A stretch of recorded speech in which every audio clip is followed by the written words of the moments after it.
মহরম উপলক্ষে লাঠি খেলার আয়োজন বিক্রমপুর তরুণ সংঘের উদ্যোগে রবিবার 6টা নাগাদ। আজ মুসলিম সম্প্রদায়ের শোকের দিবস মহরম উদযাপিত হলো নাকাশিপাড়া বিক্রমপুর পঞ্চায়েতের অন্তর্গত বিক্রমপুর তরুণ সংঘের। এই উপলক্ষে একটি লাঠি খেলার আয়োজন করা হয়।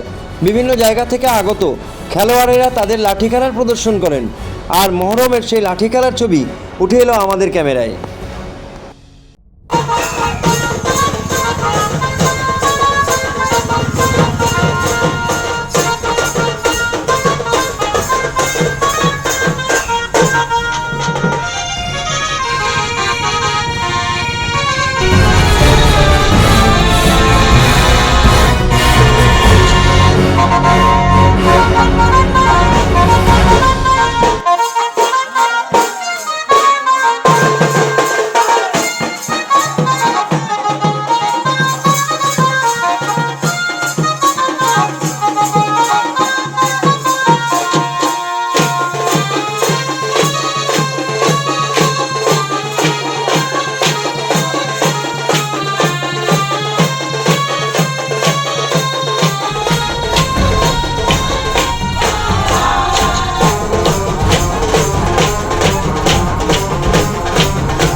আপনার সন্তানকে সুন্দর শিক্ষা দিতে হলে আজই ভর্তি করুন doctor APJ Abdul Kalam Vidyaniketan, নাগাতিবাজার union ব্যাংকের পাশে।